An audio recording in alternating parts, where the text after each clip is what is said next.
രണ്ടാമത്, യേശുവിന് ശേഷം ആത്മയുഗത്തിൽ പരിശുദ്ധാത്മാവിന്റെ പ്രവർത്തനത്തിൽ അപ്പോസ്തലൻ പൗലോസ് ടെസ്റ്റ് ഇൻ ഫെയ്ത്ത്, അപ്പോസ്തല പ്രവൃത്തികൾ 16 ഭൂതം ബാധിച്ച് ദീർഘദർശനം പറഞ്ഞ് യജമാനന്മാർക്ക് വളരെ വരുമാനം ഒരുക്കി കൊടുത്ത ഒരു സ്ത്രീയുടെ മുഖം നോക്കി ദൈവം തന്ന അധികാരത്തിൽ ക്രിസ്തുവിൻ നാമത്തിൽ ഇവളുടെ ഉള്ളിൽ നിൽക്കുന്ന ഭൂതമേ നീ പുറത്തേ പോ. അപ്പോൾ അവൾ ഫ്രീഡം ലഭിച്ചു, ഭൂതം പുറത്തായി. അവൾക്ക് ബോധം വന്നപ്പോൾ യജമാനന്മാർക്ക് വരുമാനം നിലച്ചു. ആ കർത്താവിൻ്റെ കൺമണി അപ്പോസ്തലനെ പിടിച്ച് കോലുകൊണ്ട് അടിച്ച് വസ്ത്രം മുറിഞ്ഞ് നഗ്നനാക്കി ജയിൽ ഉൾത്തടവരയിലിട്ട് ആമത്തിലിട്ട് പൂട്ടി. ആ പൗലോസും പ്രാർത്ഥിച്ചു, ടെസ്റ്റ് ഇൻ ഫെയ്ത്ത്. ദാനിയേൽ പ്രാർത്ഥിച്ചു, പൗലോസ് പ്രാർത്ഥിച്ചു. മൂന്നാമത്, ക്രിസ്തുവിൻ്റെ ആ കാലത്ത് ഒരു അമ്മ, പേര് മറിയം. 3 പേർ ആ വീട്ടിലുണ്ട്. ഒരുത്തി മാർത്ത, വയറ്, സാപ്പാട്, തൻ്റെ കാര്യം മാത്രം കുറിച്ച് ഉള്ളലുന്ന ഒരു സ്ത്രീ മാർത്ത. ലാസർ മരിച്ചു. മറിയം അങ്ങനെ ഉള്ളവളല്ല, അവൾക്ക് കർത്താവിൻ്റെ കാൽ മാത്രം ശരണം. ലാസർ ക്രിസ്തുവാൽ സ്നേഹിക്കപ്പെട്ടവൻ മരിച്ചു. രോഗമെന്ന് യേശു വന്നില്ല, മരിച്ചു യേശു വന്നില്ല, നാട്ടം വെച്ച് യേശു വന്നില്ല, മരിച്ച 4-ാം നാൾ യേശു വരുന്നു. ബൈബിൾ നമ്മ പഠിപ്പിക്കുന്ന അവിടെയും മാർത്തയും മറിയയും പ്രാർത്ഥിച്ചു. അവിടെ ഉള്ള പ്രാർത്ഥന മറിയയുടെ പ്രാർത്ഥനയാണ് പ്രസക്തി ഉള്ളത്. 2 പേരും ഒരേ വാക്കുകൾ പറഞ്ഞാണ് പ്രാർത്ഥിച്ചത്. യോഹന്നാൻ 11:21-32. പക്ഷെ അതിലുള്ള ഒരു വ്യത്യസ്ത വിചിത്രം, മറിയം യേശുവിൻ്റെ കാൽക്കൽ വീണ് പ്രാർത്ഥിച്ചു. ആമേൻ, ആമേൻ. ഇതിൽ ഈ 3 സംഭവങ്ങളിലുമുള്ള ഒരു വിചിത്രമാണ്. ദൈവാത്മാവ് നമ്മുടെ ഉള്ളിൽ തൊട്ട് ഉണർത്തി നമ്മ പഠിപ്പിക്കും. അത് അനുസരിച്ച് ദൈവ പൈതലേ നീ പ്രാർത്ഥിച്ചാൽ 2027 വരുമ്പോൾ നിന്റെ പ്രാർത്ഥന വിഷയത്തിൽ ഒന്ന് പോലും പെൻഡിങ് ഉണ്ടാവുകയില്ലവേ ഇല്ല. ആമേൻ, ആമേൻ, ആമേൻ, ആമേൻ. അവിടെ രേഖപ്പെടുത്തപ്പെട്ടിരിക്കുന്നു ദാനിയേൽ എങ്ങനെ പ്രാർത്ഥിച്ചു, പൗലോസ് എങ്ങനെ പ്രാർത്ഥിച്ചു, മറിയം എങ്ങനെ പ്രാർത്ഥിച്ചു. ദാനിയേൽ 6:10 വചനം നമ്മ പഠിപ്പിക്കുന്നു, താൻ മുൻപേ ചെയ്ത് വന്നതുപോലെ അപ്പോഴും പ്രാർത്ഥിച്ചു. ആമേൻ. എപ്പോഴും ചെയ്യുന്നത് പോലെ അപ്പോഴും പ്രാർത്ഥിച്ചു. ഓടിച്ചെന്ന് മാളിക മുറിയുടെ കിളിവാതിലുകൾ അടച്ചിട്ട് രാജാവ് കണ്ടാൽ തല പോകുമല്ലോ. അല്ല അല്ല, കാണുന്നവൻ കണ്ടോ, ഇനിയും ഞാൻ പ്രാർത്ഥിക്കും. ബൈബിൾ നമ്മ പഠിപ്പിക്കുന്നു, മാളിക മുറിയുടെ കിളിവാതിലുകൾ തുറന്നിട്ട് അവൻ പ്രാർത്ഥിച്ചു. 6:10 ഹൈലൈറ്റ് ചെയ്യുന്ന വചനം, അവൻ താൻ മുമ്പേ ചെയ്തു വന്നതുപോലെ. ദാനിയേൽ മുമ്പേ പ്രശ്നം വലുതായി ഒന്നും ഇല്ലാത്തപ്പോൾ എങ്ങനെ ഒരുങ്ങിയോ, എങ്ങനെ ദൈവത്തോട് ചേർന്നിരുന്നുവോ, ഒരു പ്രശ്നവും വലുതായില്ലാത്തപ്പോൾ അവൻ ദൈവസന്നിധിയിൽ എങ്ങനെ പ്രാർത്ഥിച്ചുവോ അതുപോലെ ഇപ്പോഴും അവൻ പ്രാർത്ഥിച്ചു. ആമേൻ. ആമേൻ. എപ്പോഴും പ്രാർത്ഥിക്കുന്നത് പോലെ അവൻ ഇപ്പോൾ പ്രാർത്ഥിച്ചപ്പോൾ ബൈബിൾ നമ്മെ പഠിപ്പിക്കുന്നു, അകത്ത് ചിമുക കുകയിൽ ഇട്ട് രാജാവിൻ്റെ ഉറക്കം പോയി ഇവനോ നന്നാ ഉറങ്ങി. സ്വർഗത്തിലെ ദൈവം തൻ്റെ ദൂതനെ അയച്ച് സിംഹത്തിൻ്റെ വായ തൻ്റെ പൈതലിന് വേണ്ടി അടച്ചിക്കളഞ്ഞ്. പ്രാർത്ഥന എങ്ങനെയുള്ള പ്രാർത്ഥന? എപ്പോഴും പ്രാർത്ഥിക്കുന്നത് പോലെ. ആമേൻ, ആമേൻ. എപ്പോഴും ഇതിനു വേണ്ടിയല്ല, എപ്പോഴും അവൻ ദൈവസന്നിധിയിൽ ചേർന്നിരിക്കുന്നത് പോലെ, എപ്പോഴും കർത്താവിൻ്റെ കാൽക്കലിരിക്കുന്നത് പോലെ, എപ്പോഴും മുട്ടിന്മേൽ നിന്ന് കരയുന്നത് പോലെ. ഇപ്പോഴും അവൻ കരഞ്ഞപ്പോൾ സ്വർഗം നിലച്ചില്ല. സ്വർഗത്തിൽ നിന്ന് അലർട്ടുണ്ടായി. തൻ്റെ ദൂതനെ അയച്ച് സിംഹത്തിൻ്റെ വായ അടച്ചിക്കളഞ്ഞ്. അതുപോലെ മറിയുടെ പ്രാർത്ഥന. മാർത്തയും പ്രാർത്ഥിച്ചു, മറിയും പ്രാർത്ഥിച്ചു. മറിയ കർത്താവിൻ്റെ കാൽക്കൽ വീണ് പ്രാർത്ഥിച്ചു. കർത്താവിൻ്റെ കാലിൻ്റെ അരുമ മാർത്തയ്ക്ക് അറിഞ്ഞുകൂടാ.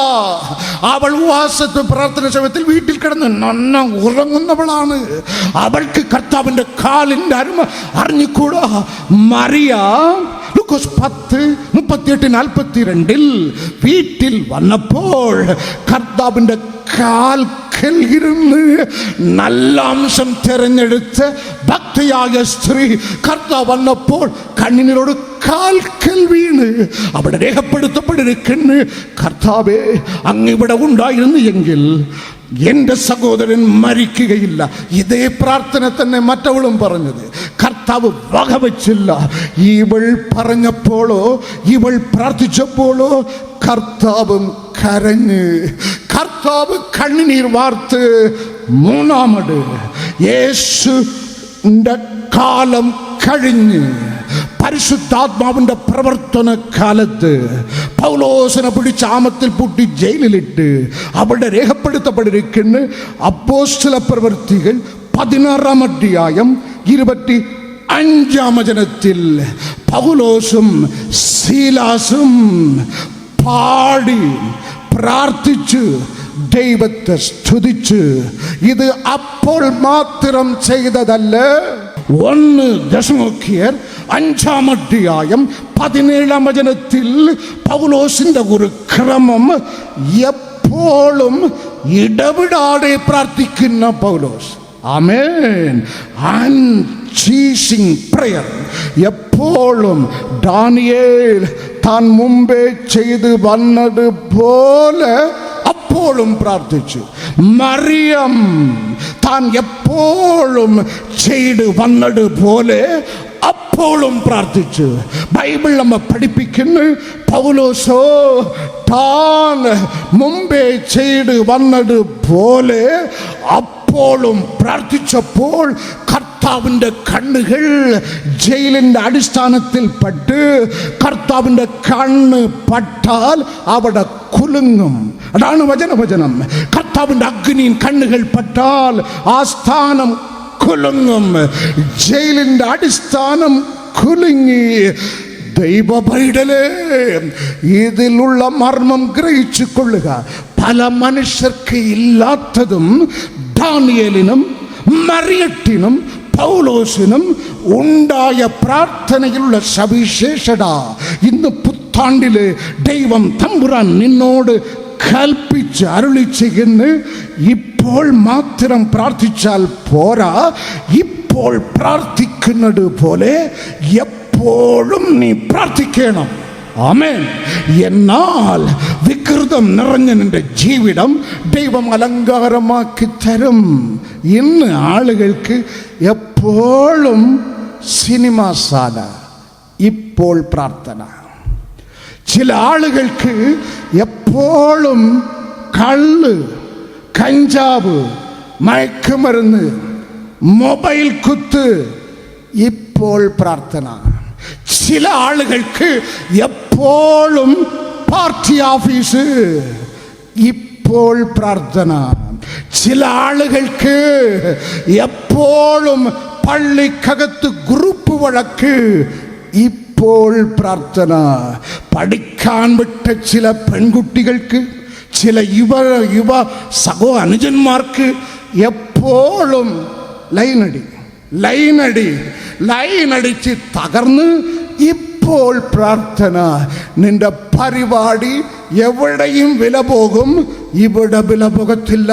നീ എപ്പോഴും പ്രാർത്ഥിക്കണം, എപ്പോഴും ദൈവസന്നിധിയിൽ ചേർന്നിരിക്കണം, എപ്പോഴും വചനം സാപ്പിടണം. എപ്പോഴും നീ പ്രാർത്ഥിച്ചാൽ ഇപ്പോൾ നിന്റെ പ്രാർത്ഥനയ്ക്ക് മറുപടി കർത്താവ് നിനക്ക് തന്ന് നിന്നെ അനുഗ്രഹിക്കും, നിശ്ചയമാണ്. ആകയാൽ ബൈബിൾ നമ്മെ പഠിപ്പിക്കുന്നു, യാക്കോബ് ലേഖനം 5-ാം അധ്യായം 13 നീ കഷ്ടം അനുഭവിക്കുന്നുവോ? പ്രാർത്ഥിക്കുക.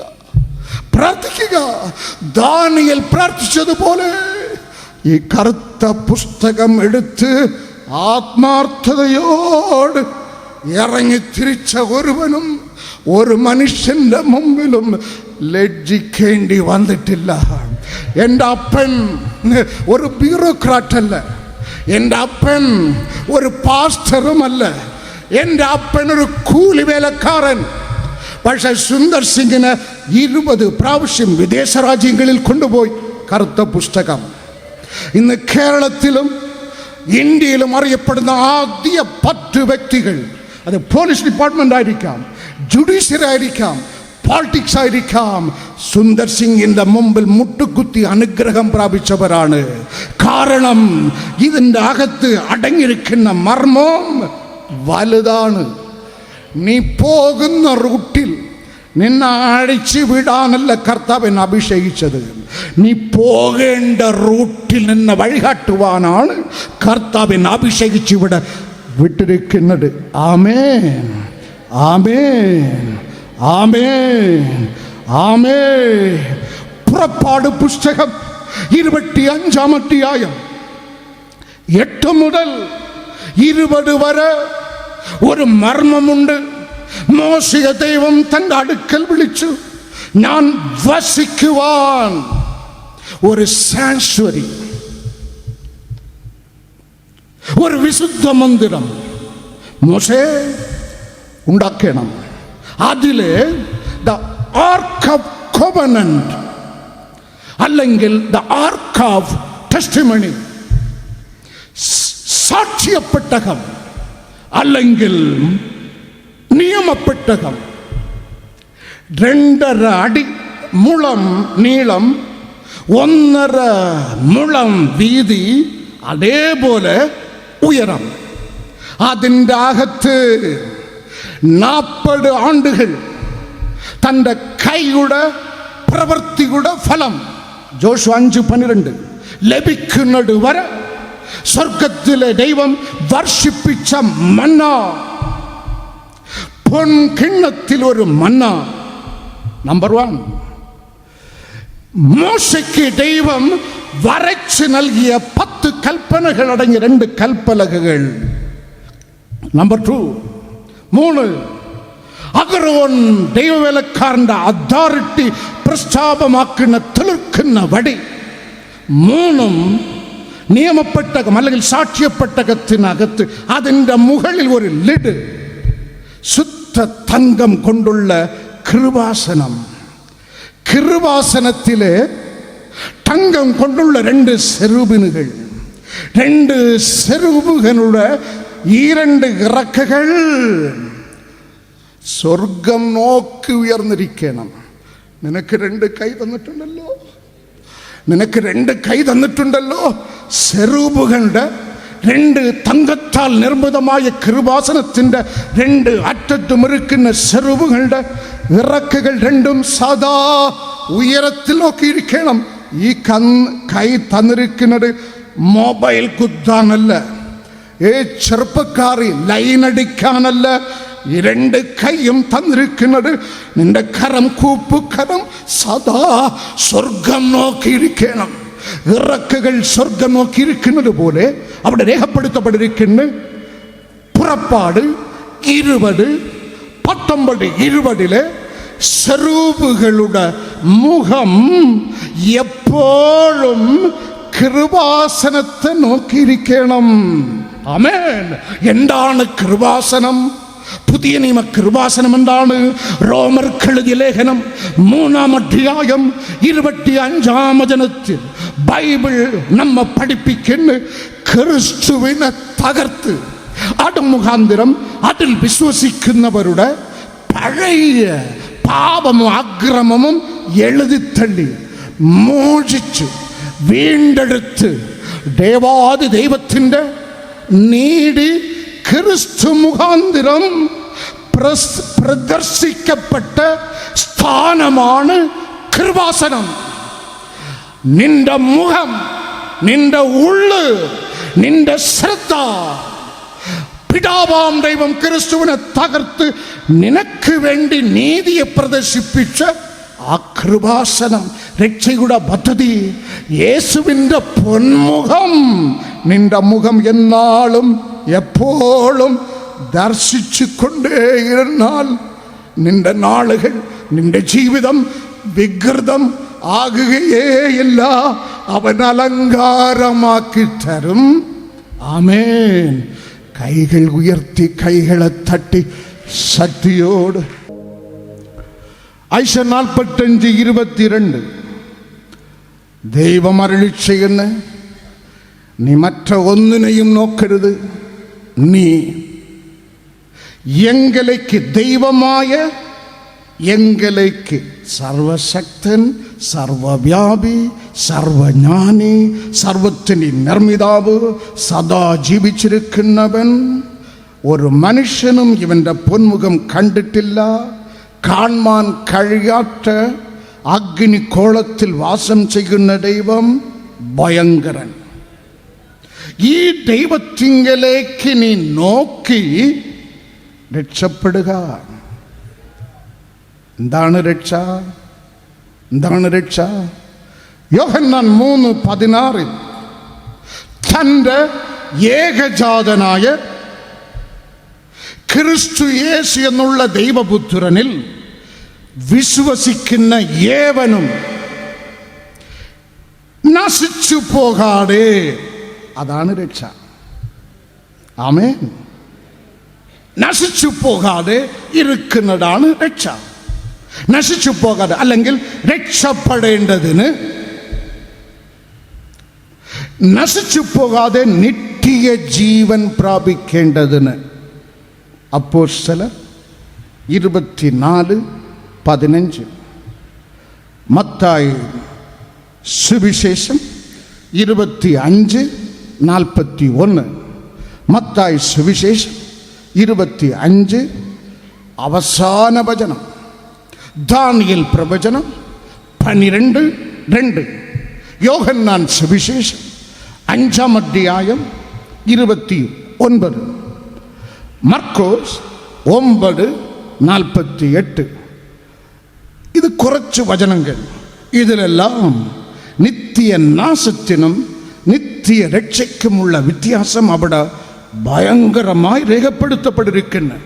ആ നിത്യനാശത്തിലേക്ക്, രണ്ടാം മരണമാം തീ പൊയ്കയിലേക്ക് പോകാതെ നീ രക്ഷപ്പെടേണ്ടതിന്, ഈ ആണ്ട് ഒരു അലങ്കാര സംവത്സരമായി ആകേണ്ടതിന് കർത്താവ് അരുളി ചെയ്യുന്നു, എന്നെ നോക്ക്. നീ എന്നെ നോക്ക്. നീ എന്നെ നോക്കുക എന്നാൽ അങ്ങ് കൈ വിരിച്ച് നിൽക്കുന്ന ക്രിസ്തുദേവന്റെ വിഗ്രഹത്തെ പോയി ഒന്ന് നോക്കിയിട്ട് പമ്പ കിടക്കുന്നത് അല്ല, അവൻ്റെ പൊന്മൊഴി, ഈ കറുത്ത പുസ്തകത്തിൽ അടക്കിയിരിക്കുന്ന പൊന്മൊഴി അതുപോലെ കേട്ട് അനുസരിക്കുന്നതാണ് ദൈവത്തെ നോക്കുന്നത്. നോക്കി നീ രക്ഷപ്പെടുക. വിശ്വസിക്കുന്നവന് രക്ഷ, ക്രിസ്തുവിൽ വിശ്വസിക്കാത്തവന് നിത്യ നാശം.